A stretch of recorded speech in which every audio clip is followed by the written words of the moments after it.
The autumn wind carried a bite as it swept through the sprawling parking lot of Morrison's grocery, rustling discarded receipts and sending leaves skittering across the faded asphalt. The afternoon had settled into that quiet lull between lunch and dinner, when the world seems to pause and catch its breath. Overhead, clouds gathered in thick gray clusters, threatening rain that would come before nightfall. In the midst of this ordinary Tuesday, beneath a sky heavy with the promise of storm, something extraordinary was about to unfold. Something that would shake the foundations of what it means to stand up, to protect, and to believe in the fierce goodness that still lives in the hearts of strangers. Her name was Dorothy Whitmore, though most people who knew her simply called her Dot. She was 73 years old, widowed for 6 months, and still navigating the strange, hollow world that existed after 52 years of marriage had ended. Her husband, Frank, had been her everything, her partner, her protector, her greatest love. When he passed last spring, peacefully in his sleep, he took with him not just Dorothy's heart, but her sense of security in a world that suddenly felt much larger and much lonelier than it ever had before. Today, she had ventured out to do her weekly shopping, a task Frank had always accompanied her on. The grocery bags in her cart were lighter than they used to be. No reason to buy those barbecue chips he loved, no need for the fancy coffee he'd brew every Sunday morning. Just the basics now. Soup, bread, tea, and a small container of butter pecan ice cream, her one indulgence. She pushed her cart slowly toward her old sedan, a pale blue Buick that Frank had kept running with the kind of devotion mechanics don't possess anymore. It sat near the back of the lot, far from the entrance, because Dorothy never liked taking the close spots. She always said those should go to young mothers with babies or folks who had trouble walking. Even now, in her grief and solitude, her first thought was always for others. Before we go further into Dorothy's story, I want to ask you to do something important. If you believe that the elderly deserve our respect, our protection, and our unwavering support, please take a moment to like this video. Share it with someone who needs to be reminded that good people still exist. Subscribe to Bike Diaries, because your support allows us to keep bringing you stories that prove humanity hasn't lost its way. Every share, every like, every subscription is a vote for compassion in a world that desperately needs it. Dorothy reached her car and fumbled with her keys, her arthritic fingers making the simple task feel monumental. She'd forgotten her gloves at home, and the cold was already making her joints ache. As she popped the trunk and began loading her few bags inside, she became aware of voices nearby. Loud, aggressive voices that carried the unmistakable edge of mockery. She glanced up, briefly, trying not to make eye contact, a survival instinct she'd developed from watching the evening news. 4 young men, probably in their early 20s, were loitering near a beat-up sedan 3 spaces over. They wore oversized hoodies and had the swagger of people who'd never been told no, never been held accountable, never learned that the world didn't revolve around their entertainment. Dorothy tried to work faster, her hands shaking slightly as she lifted a bag. But speed was no longer her friend. Age had stolen that from her, along with so much else. One of the young men noticed her struggle and elbowed his companion. Within seconds, all 4 were watching her, their attention sharpening like predators spotting wounded prey. The first comment was loud enough for her to hear. "Yo, check out Grandma. Somebody forgot to put her back in the nursing home." Laughter erupted from the group, cruel and jagged. Dorothy's face flushed with humiliation, but she kept her eyes down, kept loading her groceries. "Don't engage," Frank's voice whispered in her memory. "Just get in the car and go home." But they weren't finished with her. Another one called out, his voice dripping with false concern. "Need some help there, old lady? You look like you're about to break a hip." More laughter, louder this time. Emboldened. Dorothy's hands trembled as she placed the last bag in the trunk. She reached up to close it, but her arms, weakened by age and arthritis, struggled with the heavy lid. That's when they moved closer. All four of them, circling around her like wolves, their shadows falling across her small frame. "Damn, she can't even close her own trunk," one said, his voice mocking. "What you got in there, lady? You hoarding all the prune juice?" They laughed again, and Dorothy felt something crack inside her chest. Not her ribs, but something deeper, her dignity, her sense of safety, the fragile courage it had taken just to leave the house today. One of them reached past her and slammed the trunk shut with enough force to make her jump. She stumbled backward, her hand flying to her chest, her breath coming in short, panicked gasps. "Whoa, don't have a heart attack on us," another one sneered. "We're just messing with you." One of them grabbed the handle of her shopping cart and yanked it away from her, sending it rolling across the parking lot. "Go fetch, Grandma," he called after it, and the group erupted in laughter again. Dorothy stood frozen, her purse clutched tightly against her body, her eyes glistening with tears she refused to let fall. Not in front of them. She wouldn't give them that satisfaction.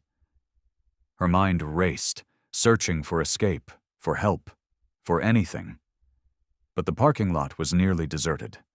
A few cars sat scattered across the expanse of asphalt, but no people, no witnesses, no one to stop this cruelty from escalating into something worse. The leader of the group, a tall kid with a scar across his eyebrow and eyes that held no light, stepped closer to Dorothy. He looked her up and down with a sneer that made her skin crawl. "What's the matter, old woman? Cat got your tongue?" He reached out and tugged at the strap of her purse. "Let's see what you got in here. Bet you're hiding your whole Social Security check." Dorothy's grip tightened on her purse, but her strength was no match for his. He yanked harder, and she stumbled, nearly falling to the pavement. That's when fear transformed into something else, into fury, into the memory of Frank, who would have never stood by and watched someone be treated this way. "Leave me alone," she said, her voice shaking but firm. "I haven't done anything to you." The young man laughed in her face. "Ooh, she's got some fight in her. I like that." He turned to his friends. "You guys seeing this? Granny thinks she's tough." But Dorothy wasn't trying to be tough. She was trying to survive. Trying to make it home to the empty house that still smelled like Frank's aftershave. Trying to live another day in a world that had already taken too much from her. As the thugs closed in, their voices growing louder and their movements more aggressive, Dorothy closed her eyes and whispered a prayer. Not for herself, but for Frank, asking him to watch over her from wherever he was now. And then, as if the universe had heard her plea, the rumble began. It started as a distant vibration, a low growl that seemed to rise from the earth itself. At first, Dorothy thought it was thunder from the approaching storm, but it grew louder, deeper, more purposeful. The thugs paused, their cruel grins faltering as they turned toward the sound. Into the parking lot rolled a procession of motorcycles, their engines roaring in perfect synchrony, their chrome and steel gleaming even beneath the overcast sky. One after another they came, at least 15 of them, forming a wide semicircle that blocked the thugs' escape route. The riders sat tall on their machines, leather vests bearing patches and insignia that told stories of brotherhood, loyalty, and a code that ran deeper than law. These were the Iron Guardians, a motorcycle club known throughout 3 counties, not for violence, not for crime, but for their unwavering commitment to protecting those who couldn't protect themselves. Veterans, most of them, men and women who had served their country, and understood what it meant to stand in the gap between the vulnerable and those who would prey upon them. The leader of the pack was a man named Marcus Bulldog Henderson. He was 60 years old, built like a brick wall, with a gray beard that reached mid-chest and eyes that had seen more than most people could imagine. 2 tours in Vietnam, 30 years as a union carpenter, and 20 years riding with the Guardians. He'd buried 3 brothers from the club, raised 2 kids on his own after his wife left, and never once turned his back on someone in need. Bulldog killed his engine, and one by one, the others followed suit. The sudden silence was deafening, broken only by the wind and the rapid breathing of 4 young men who were just beginning to understand they'd made a terrible mistake. Bulldog swung his leg over his bike and stood, his boots hitting the pavement with a weight that seemed to echo across the lot. He didn't rush. He didn't need to. Behind him, his brothers and sisters dismounted, forming a wall of leather and steel that radiated an authority no badge could match. Dorothy's eyes widened as she watched them approach. For a moment, fear flickered. Were these more threats? More danger? But then she saw Bulldog's face, really saw it, and understood. This wasn't danger. This was deliverance. The thug with the scar took a step back, his bravado crumbling like wet paper. "Hey man, we were just talking to her. We didn't mean anything." Bulldog stopped about 10 feet away, his arms crossed over his massive chest. He didn't speak immediately.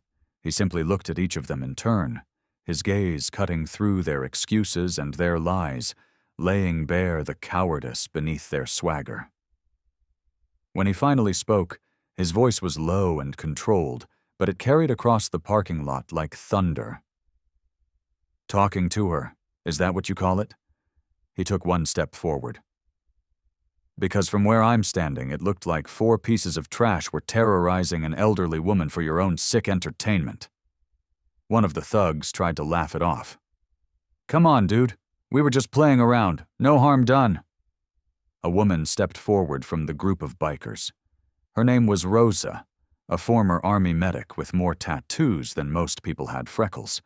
She was 55, tough as nails, and had a particular hatred for bullies. She'd grown up watching her grandmother get pushed around by her alcoholic grandfather, and she'd sworn she'd never stand by and let it happen to anyone else. "Playing around?" Rosa's voice was sharp as broken glass. "You think making an old woman cry is funny? You think stealing her cart and grabbing at her purse is a game?" The thugs looked at each other, their confidence evaporating. They were outnumbered, outmatched, and rapidly running out of options. Another biker, a man named Tommy Preacher Williams, stepped up beside Bulldog. He was the club chaplain, a former pastor who'd left the church after his faith was tested by too much hypocrisy, but never lost his belief in right and wrong. "You boys got mothers?" Preacher asked, his voice calm but firm. "Grandmothers? How would you feel if someone treated them the way you just treated this lady?" Silence. The kind of silence that screams louder than words. One of the younger thugs, barely 20, looked down at his feet. Shame flickered across his face, but he said nothing. Bulldog took another step forward. "Here's what's going to happen. You're going to apologize to this woman. A real apology, not some half-hearted mumble. Then you're going to get in your car and leave.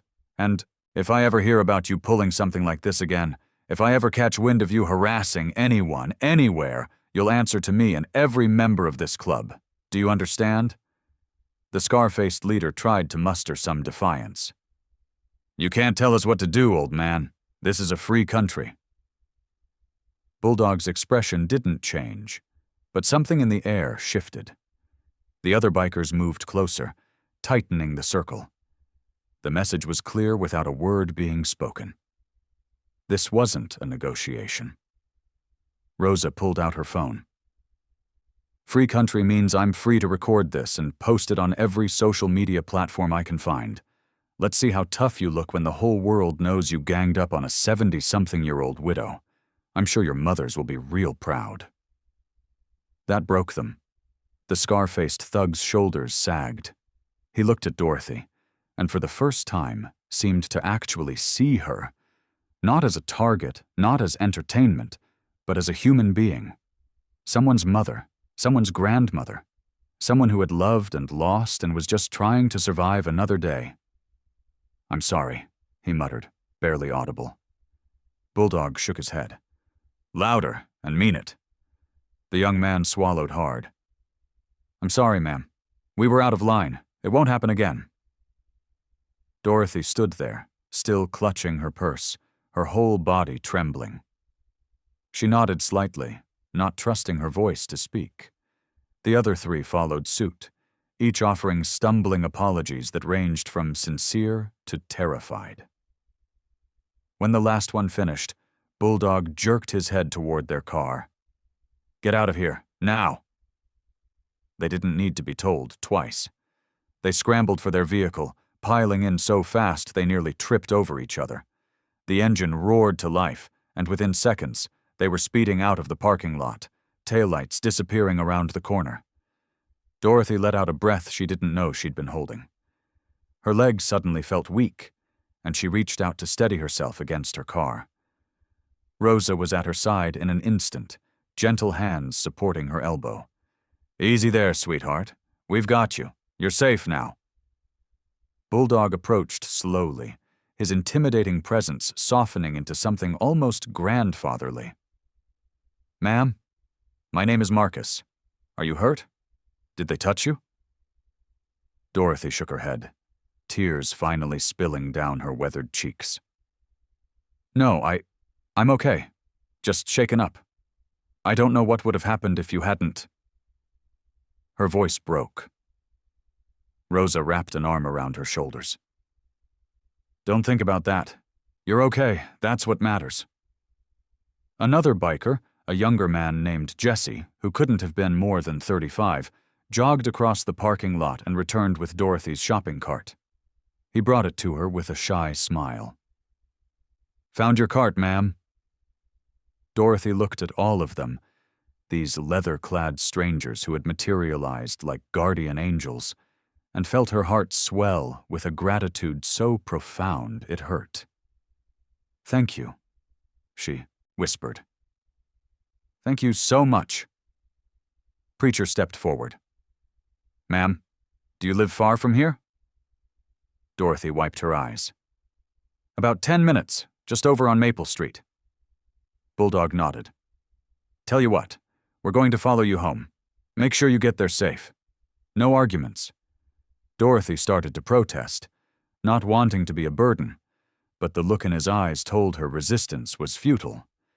These people had appointed themselves her protectors, and they took that role seriously. Rosa helped Dorothy into her car, making sure she was steady before closing the door. "You take your time, honey. We'll be right behind you." As Dorothy started her engine, her hands still shaking on the wheel, she watched in her rearview mirror as the bikers mounted their motorcycles. They arranged themselves in a formation around her car, creating a protective convoy. Bulldog took the lead, while others flanked her sides and rear. As they pulled out of the parking lot, Dorothy felt something she hadn't felt in months. Protected, safe, valued. The drive to her house was surreal. Cars moved aside as the motorcycle procession rolled through town, some drivers waving, others staring in confusion. Dorothy kept glancing in her mirrors, still unable to believe this was real. That these people, these strangers, cared enough to ensure her safety. When she pulled into her driveway, the small blue house with its overgrown garden and peeling paint, the motorcycles lined up along the curb. Bulldog dismounted first and walked to her car, opening her door like a gentleman. "Let us help you with those groceries," he said.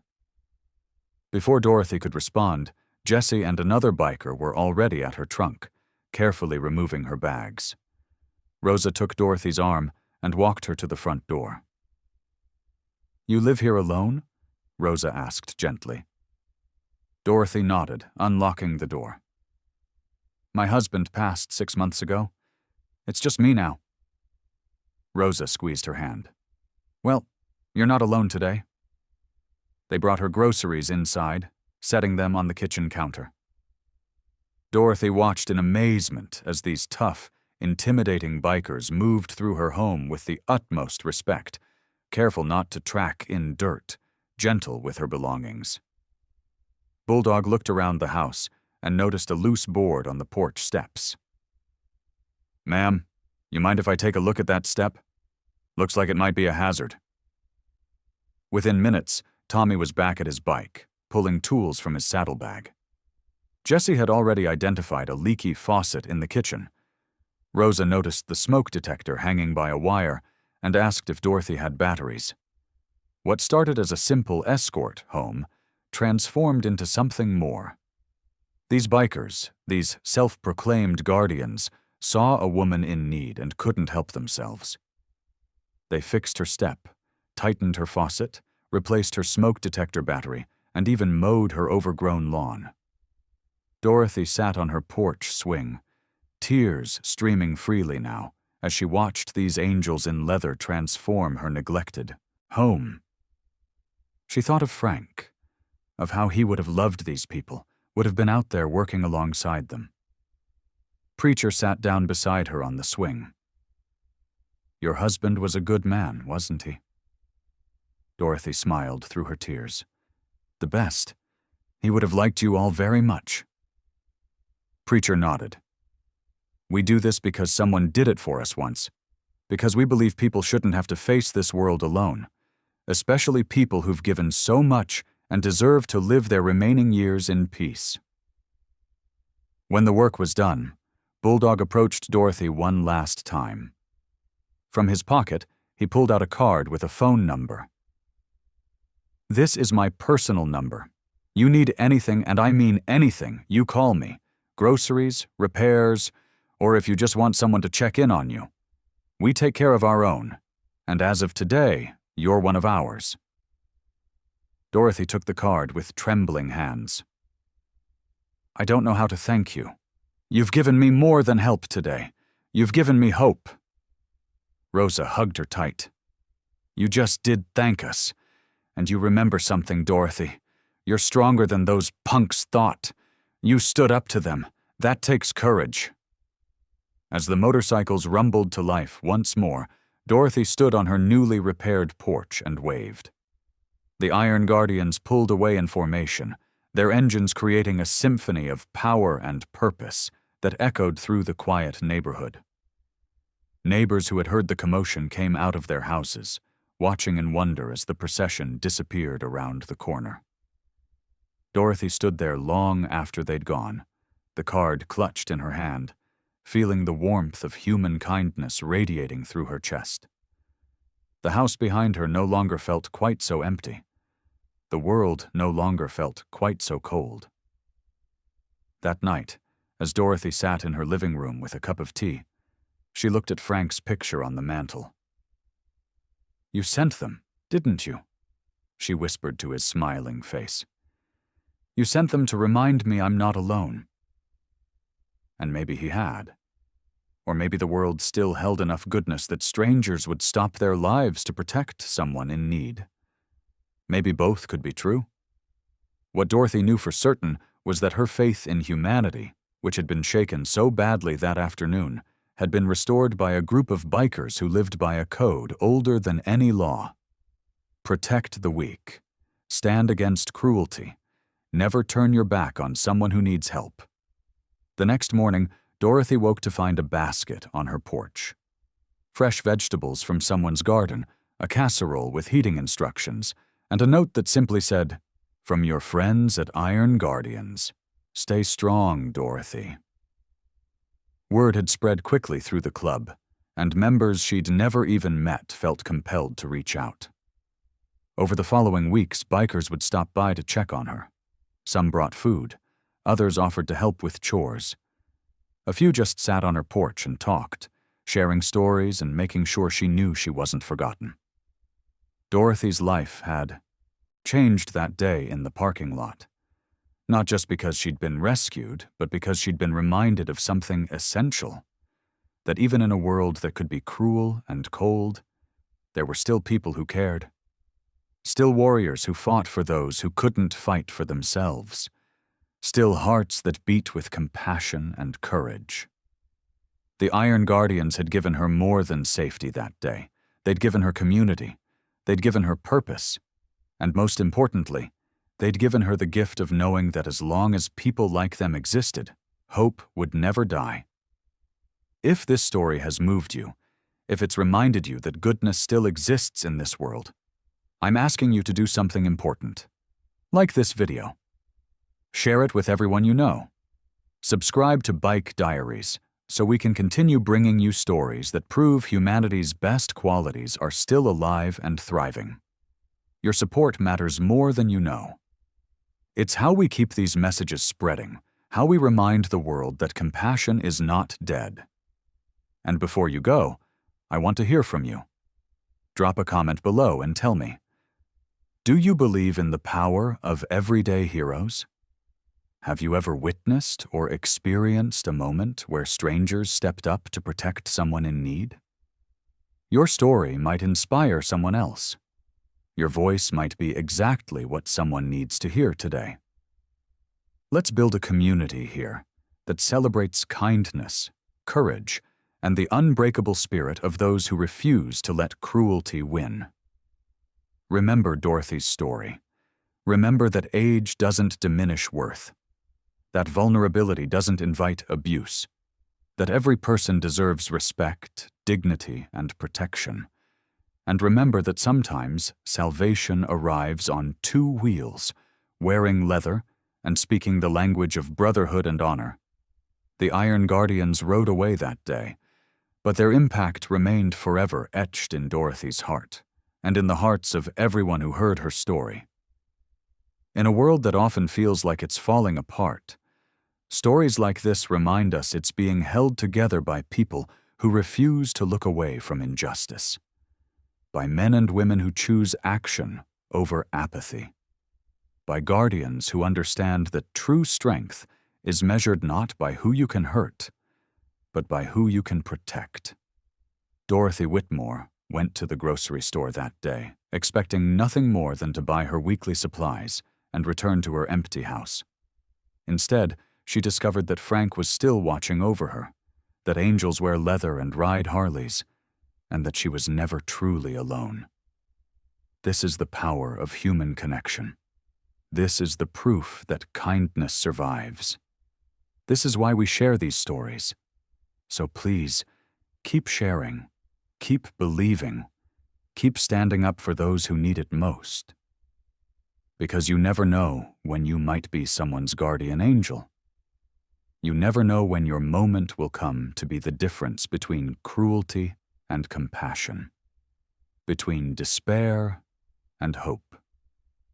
The world needs more Iron Guardians, more people willing to step up, more hearts brave enough to care. Let Dorothy's story be your reminder that it's never too late to be that person, never too late to make a difference, never too late to prove that the good still outweighs the bad. Thank you for watching. Thank you for caring. And thank you for being part of a community that believes in the power of human kindness. Until next time, keep your hearts open and your courage strong. This is Bike Diaries, reminding you that heroes are all around us if we only take the time to see them.